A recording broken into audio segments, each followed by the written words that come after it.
ফের গোষ্ঠীদ্বন্দ্বে আহত হলেন বেশ কয়েকজন। ঘটনাটি ঘটেছে কুরুন্নাহার পশ্চিমপাড়া এলাকায়। ক্লাব থেকে ফেরার সময় অতর্কিতে কিছু দুষ্কৃতী তৃণমূলের কর্মী সমর্থকদের উপর হামলা চালায় বলে অভিযোগ। যাই না, বিনা অপরাধে বসেছিলাম ক্লাবে, ওরা এসে হুড় করে চলে এসে ধর বের তাইলো, আমাকে একবারই দিল।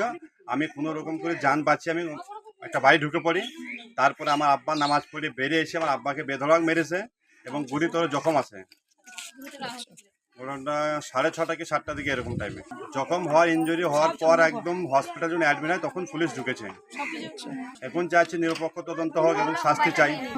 আসছিল বাড়ি দিয়ে এসে দাঁড়াইছে, ওকে তখন মারতে লেগেছে। মেয়েরা আবার ফেলে দিল, ওকে ঘেরে নিল, ঘেরে নিয়ে কুদ্দু পিয়া সুন্দরদি ওই ইয়াগো জামালের একটা সেই ওয়ার নাম তো আমি বুঝতে আরও এবার অনেক টোটাই বাবা ছেলে আছে, সব কিছুই রিজু আছে, সবাই মিলে ঘেরে নিয়ে ওই আগে খেলাইতে দেওয়ারকে ফেলে দিয়ে তার বাদে ওর বেটাকে ফেলে, তার বাদে ও নামাজ পড়ে বেরিয়ে নিছে তখন ওকে দিলে।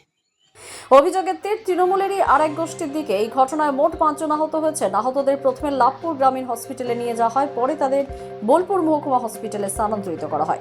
তৃণমূল আশ্রিত দুষ্কৃতীরা এই কাণ্ডটি ঘটিয়েছে বলে দাবি করা হচ্ছে। তবে পঞ্চায়েতের প্রধান আঙ্গুর শেখ ও লাভপুর ব্লক তৃণমূল সভাপতি তরুণ চক্রবর্তী এই ঘটনাটিতে তাদের দলের জড়িত থাকার ব্যাপারটি পুরোপুরি অস্বীকার করেছেন। তারা এই ঘটনাটি পারিবারিক দ্বন্দ্ব থেকে ঘটেছে বলে দাবি করেন। পুলিশ ঘটনাটি তদন্ত করছে বলে জানা যাচ্ছে। গোষ্ঠীদ্বন্দ্ব নয়, গোষ্ঠীদ্বন্দ্ব ওখানে ছিল না কোনোদিন, এমনিতেই লাভপুর ব্লকে কোনো গোষ্ঠীদ্বন্দ্ব নেই। তো এটা নেহাতে একটা পারিবারিক দ্বন্দ্ব থেকে মারামারি হয়েছে নিজেদের মধ্যে। পুলিশ তার ব্যবস্থা নিচ্ছে, তদন্ত করছে, হসপিটালে ইঞ্জুরি যারা তাদের ট্রিটমেন্ট করছে। না, এটা ওদের গোষ্ঠী এখানে কিছু নেই, অঞ্চল নেতৃত্ব সেখানে দিয়েছিল।